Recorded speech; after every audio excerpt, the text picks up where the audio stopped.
What time did you have that baby? That I night? don't remember the date. I mean that time. Seemed like it's in the evening. I don't know. But it's in that hospital down there near the university on... Holden Hospital. Hospital. The old Holden Hospital. I was born in Carbondale, August 19, 1952. Bernice was born August the 19th. Patty was born August the 13th. I have two sisters, Sarah and Patty. Patty's the oldest and Sarah's the youngest. She's probably around 10 or 12. Went camping. We used to camp a lot. We was to camp down at the Shelby National Forest in Tennessee. She'd get sick and then we'd have to go to the hospital. She'd be vomiting and her stomach would be upset. I hated camping, absolutely hated it. That was Carter Wheeler. Let me see when was it. Oh, God, I was probably about 14 when I first met him. And all the girls in all counties wanted to go out with him. And Linda, my sister Patty and Linda had a bet that I couldn't get a date with him. I was engaged to him. And he got killed in the war. And that's right, ain't much. Short-lived.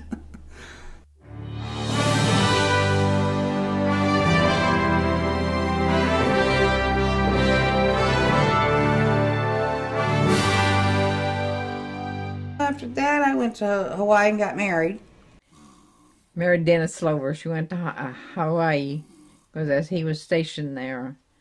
And she went out there to marry him. And the last thing I told her, don't live together, get married. Hawaii was nice. Yeah. But Hawaii got married, had a little Denny. And stayed there for, I don't even know how long I was there, but we came back. Then went to California and came back and lived in Jersey.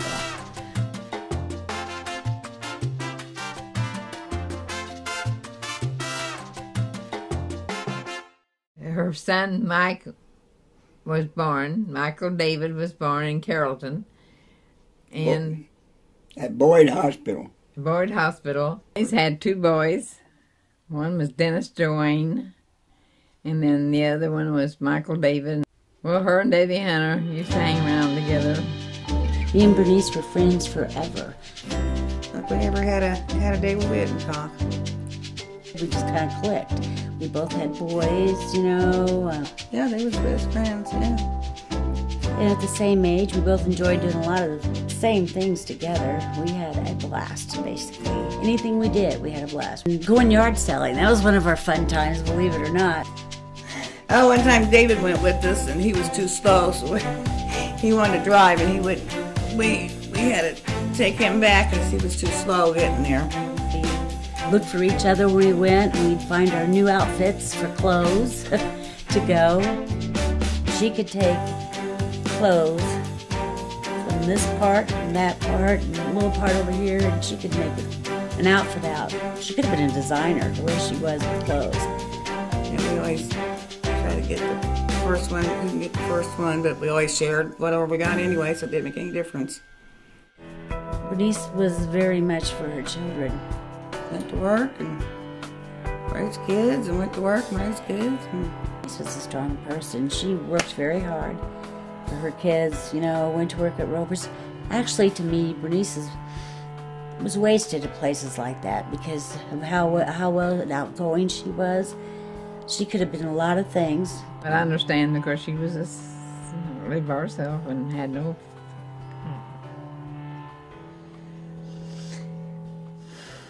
It was tough. It was tough. Money was tight.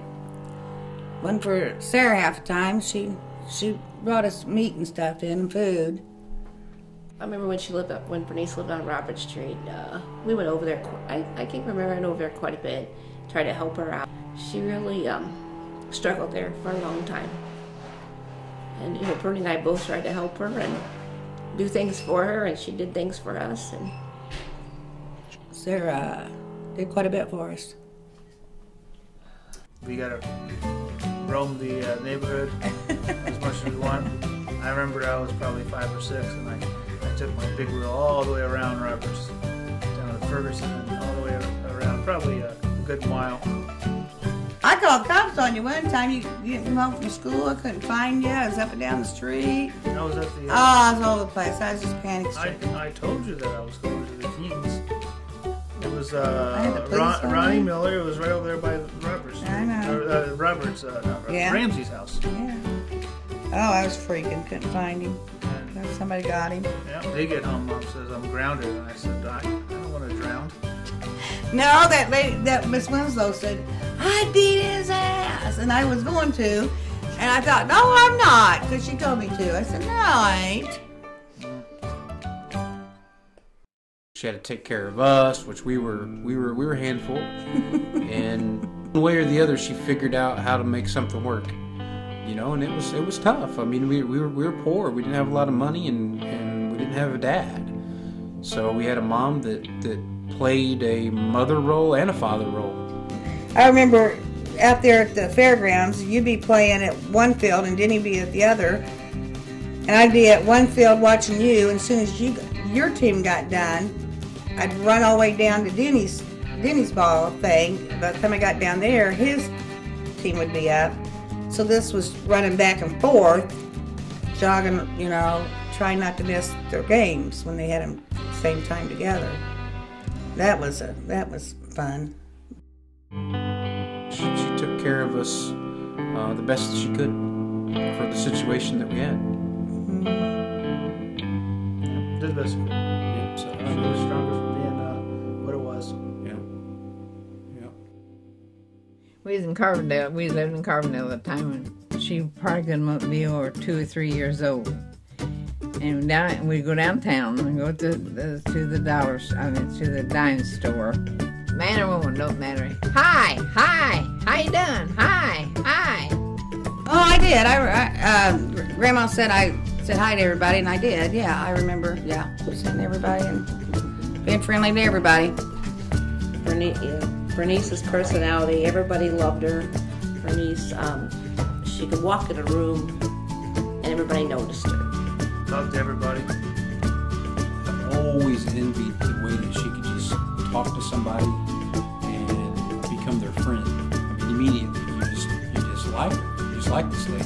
There's a light that comes on whenever she talks to people. When I think about Bernice, all these things, all good things come to mind.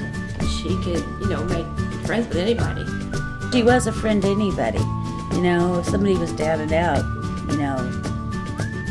she wasn't going to leave them sad. Recently, Greg told me that he said that on her routes, I guess, they all miss her. And he says they ask about her.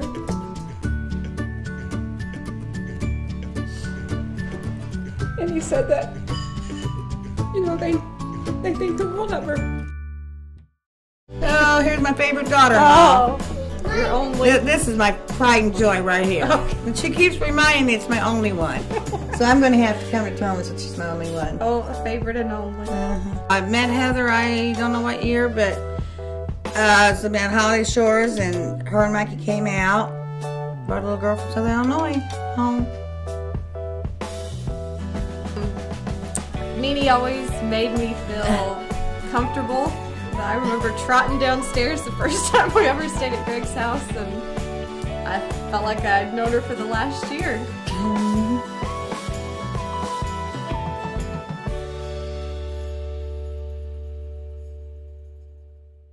Josie was my first grandbaby. Well, that was exciting. That was very exciting. The days, couldn't believe it. I had a little grandbaby. Just a little bitty grandbaby. Josie. Just look at her, how precious she is. She's been my baby for a long time. When Gray was born, I was okay about being a grandma then.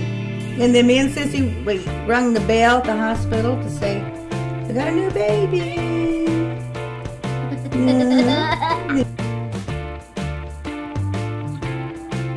She'd come up to Nene's house and hang out, watch cartoons. Fudge bars was our thing. We had to get 12 kind of fudge bars. Yeah, I get my fudge bars.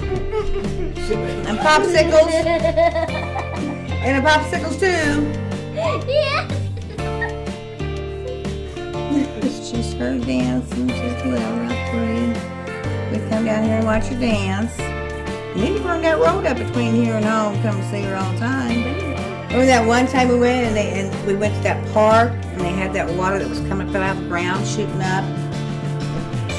And you guys got me out there and I had my clothes on and I got all wet. I was sopping wet. I just had clothes on, my jeans and stuff. And we was all so wet because we didn't wear our swimsuits. We just had our shorts on. Remember? We was all sopping wet.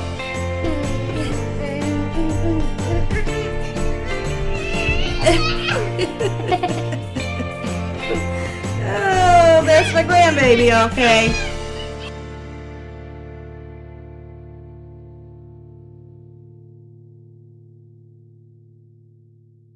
Thank you, Bernice. Thanks for being my friend.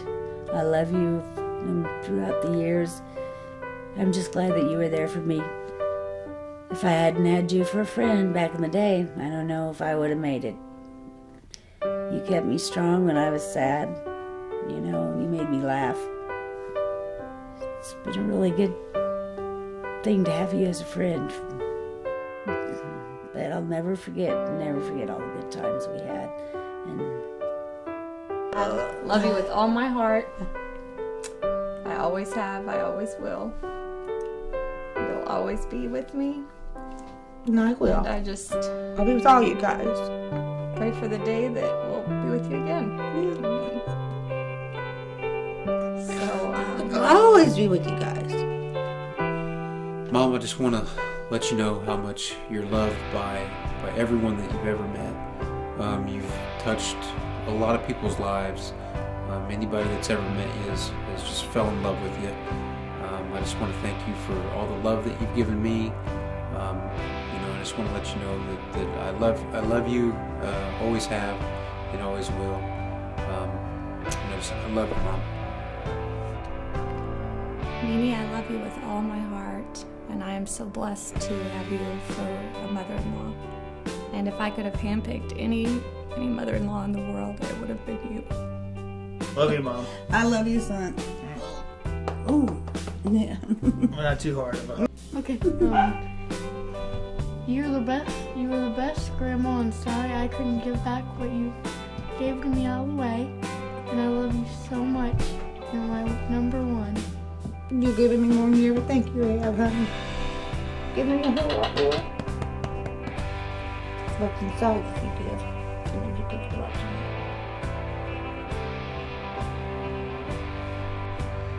I love you always, even though you won't make it to my birthday. I'll always still love you. Good. And even if you die, I still will always love you, and I will always think about you. I'll think about you, and I'll be watching over you all the time, okay? Okay. I love you. I'm gonna miss you. Oh my God, what are you doing? Good grief, what are you guys doing down here? Good Lord! What are you, Dr. Scott? Hey! Hey there! I'm glad I got to be your sister. I love you, Bernice. I wish I'd keep you around more. I'm not ready for you to leave this world. Should say it all, I love her. And I'm glad we all got together.